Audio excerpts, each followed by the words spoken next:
Olá, meus amigos queridos. Aqui quem vos fala é o professor Sandrão de Bangu. E na videoaula de hoje nós trataremos de máquinas simples, mais especificamente de polias e elevadores. Vamos conhecer um pouquinho deles? Vamos lá? Nós temos dois tipos de polia. As polias ou roldanas, elas podem ser classificadas em fixas ou móveis. Então, primeiro nós falaremos das polias fixas. O que ela nos apresenta de vantagem?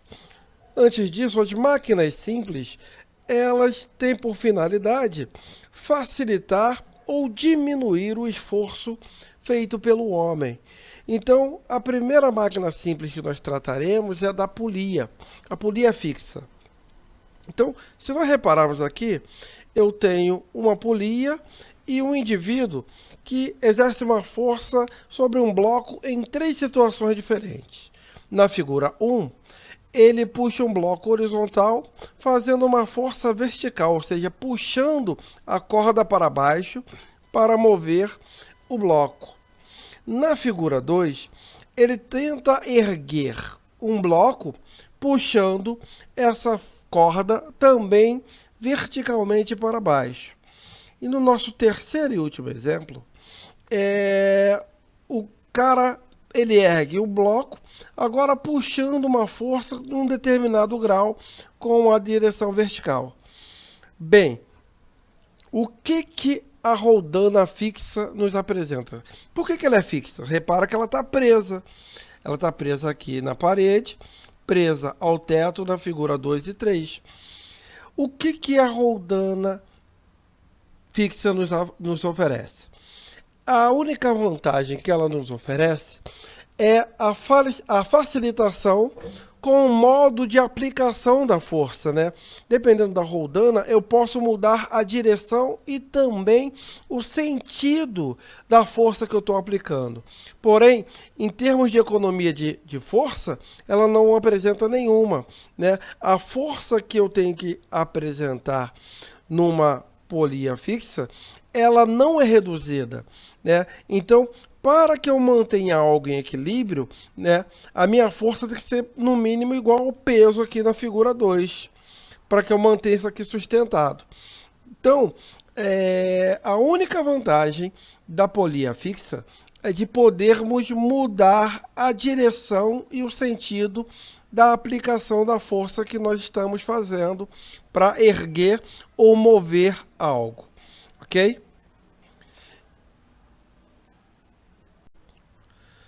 Já as polias móveis, elas nos oferecem vantagens quando nós temos que erguer ou manter algo erguido, né? A força que nós temos que aplicar, ela é menor do que o que nós queremos erguer.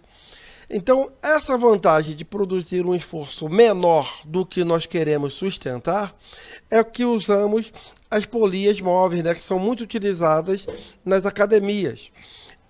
Aqui na nossa primeira figura aqui, eu tenho uma polia presa ao teto. Ela está fixa. Então, para eu manter essa caixa de peso P erguida, parada ali no alto, eu tenho que aplicar na extremidade da corda uma força igual ao peso dessa caixa. Então, vantagem nenhuma em aplicar uma força utilizando uma polia fixa. Agora, na minha próxima figura, eu tenho a polia fixa e essa outra poliazinha aqui que pode se movimentar de acordo com o que eu faço com a corda.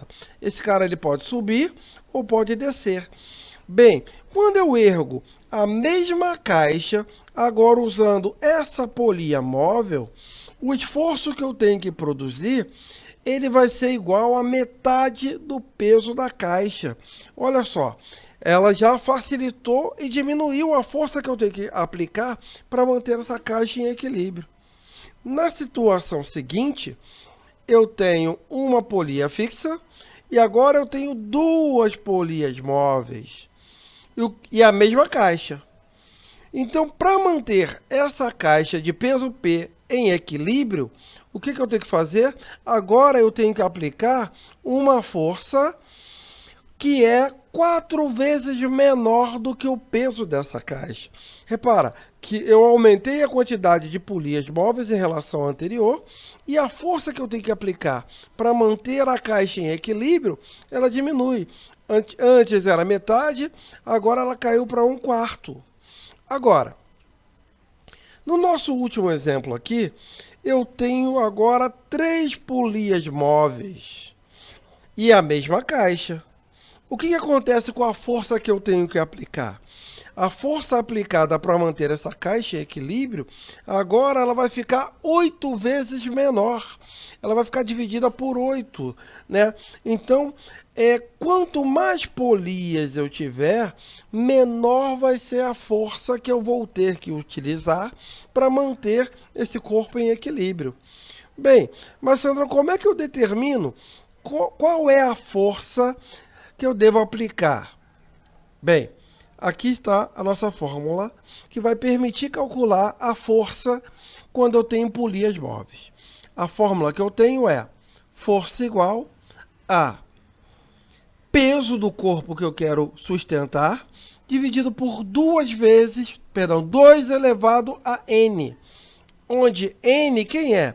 É a quantidade de polias móveis. Então, aqui no meu primeiro exemplo, eu tenho uma polia. Então, aqui, o meu expoente vai ficar 1, ou seja, 2 elevado a 1. No segundo exemplo, eu tenho 2 polias móveis. Então, aqui eu vou ter 2 elevado a 2.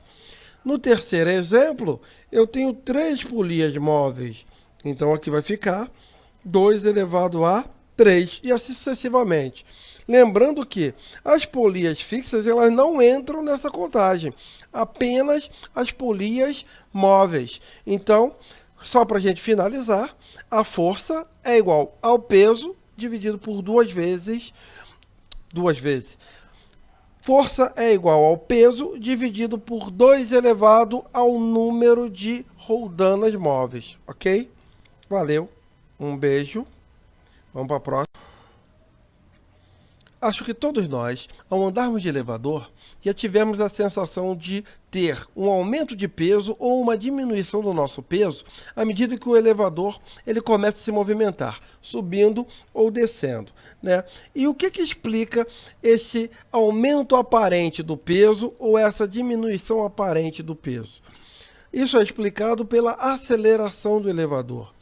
Vocês já se imaginaram colocar uma balança no chão do elevador e subirmos nessa balança e ver qual é o registro que ela faz à medida em que esse elevador sobe ou desce de maneira acelerada? Já se perguntaram, será que o peso vai ser o mesmo de quando ele está parado? Tudo vai depender de como ele está sendo acelerado. Bem, 2 forças serão importantes nessa análise. A força normal. Quem é a força normal? A força normal é a força que a balança vai exercer sobre a pessoa. Ou seja, vai ser exatamente a leitura que vai ser feita na balança, né? E P é a força peso do indivíduo que está sobre a balança.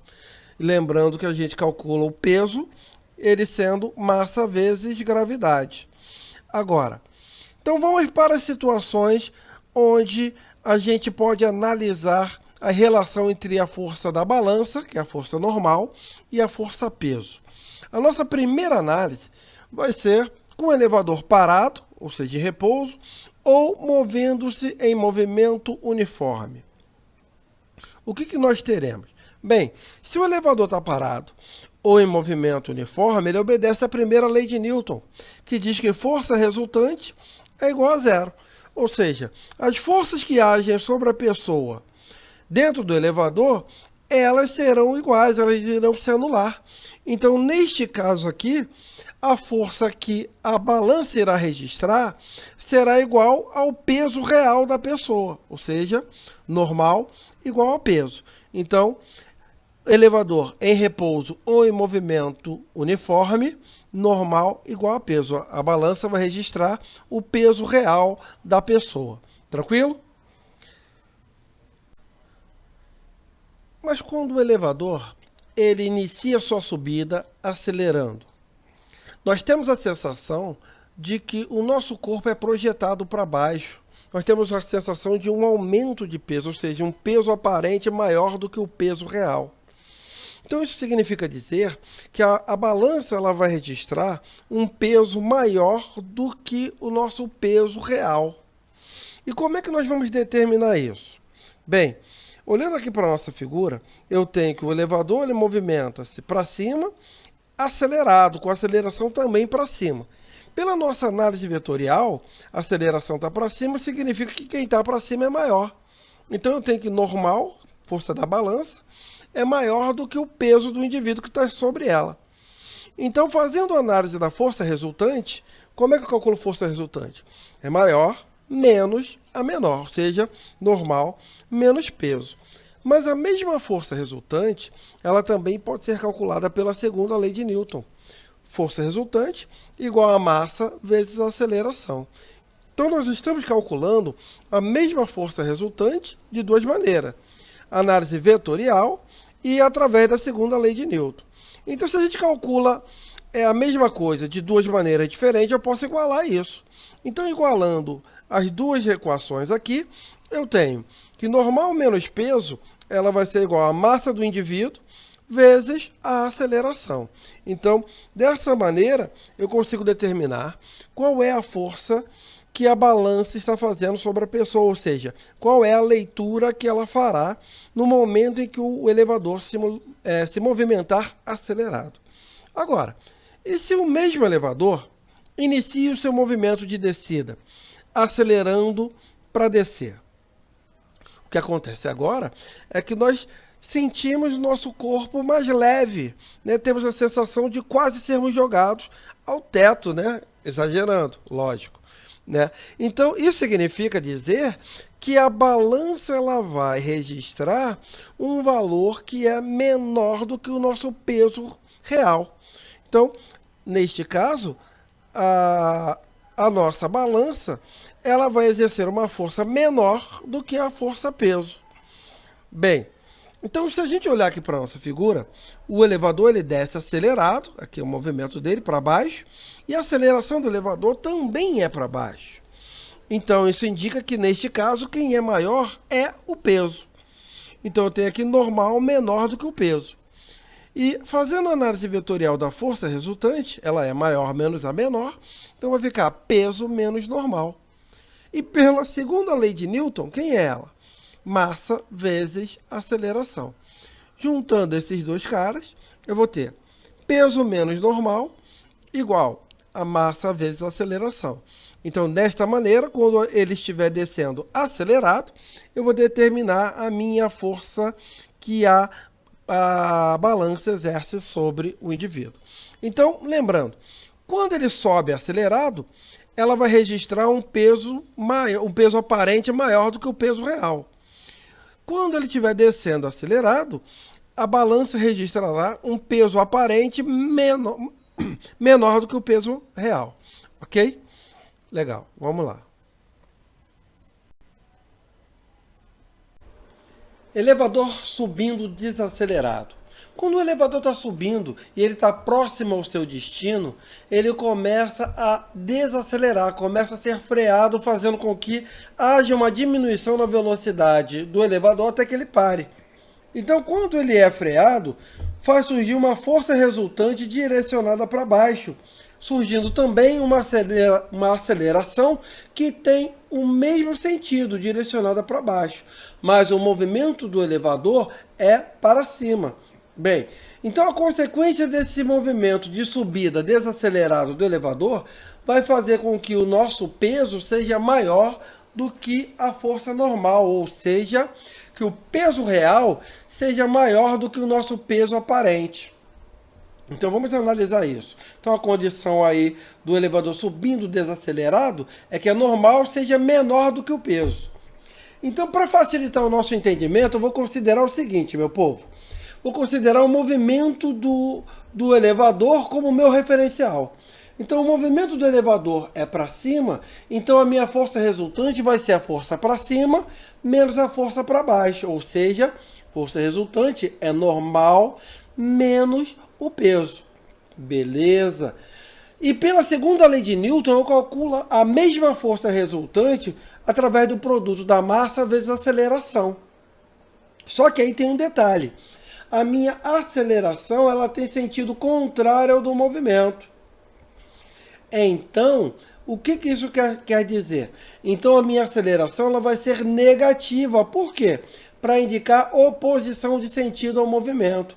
Então, pela segunda lei de Newton, eu terei que força resultante é igual a massa vezes menos a aceleração. Então, juntando as duas equações, o que eu vou ter? Que normal menos peso vai ser igual a massa vezes menos aceleração. Jogando esse sinal de menos para frente, eu vou ter que quando o elevador subir desacelerado, eu vou ter uma relação de normal menos peso é igual a massa vezes aceleração, ou seja, menos a massa vezes aceleração. Então eu tenho um produto negativo da massa vezes aceleração. E o contrário, quando o elevador estiver descendo desacelerado, a minha análise vai ser da mesma maneira. Então, quando o elevador está descendo e chegando perto do seu andar destino, ele começa a desacelerar, ele começa a frear, fazendo com que haja uma força resultante para cima, produzindo uma aceleração contrária ao movimento. O movimento ele é para baixo e a minha aceleração ela aponta para cima. Então, tomando mais uma vez o movimento como referência, a minha força resultante vai ser o quê? A força para baixo menos a força para cima, de acordo com o sentido do movimento. Então, a minha força resultante é peso menos normal. Beleza? Então, calculando a mesma força resultante utilizando a segunda lei de Newton, o que eu vou ter? Massa vezes aceleração. Mas só que, mais uma vez, a minha aceleração ela tem sentido contrário ao do movimento. E para mostrar essa contrariedade de sentido, essa oposição de sentido, eu vou colocar o sinal de menos na aceleração. Então, minha segunda lei de Newton vai ficar massa vezes menos a aceleração, porque ela é contrária ao movimento do elevador. Então, o que nós vamos fazer? Vamos juntar as duas forças resultantes, que na realidade é uma só, né? Então, como é que vai ficar quando eu juntar a de cima com a de baixo? Vai ficar peso menos normal igual a massa vezes menos a aceleração. Passando esse sinal de menos para frente, eu vou ter o quê? Que peso menos normal vai ser igual a menos a massa vezes a aceleração. E isso vai me produzir uma força normal maior do que a força peso. Então, quando o elevador ele desce de maneira desacelerada, ou seja, ele desce freando, a força normal é maior do que o peso. O peso aparente é maior do que o peso real. Espero que vocês tenham compreendido, espero que vocês tenham gostado. E se gostaram, se inscrevam no canal, curtam o nosso canal e ative as notificações. E um grande beijo desse crioulo que aqui vos fala. Beijo do negão, fiquem na paz.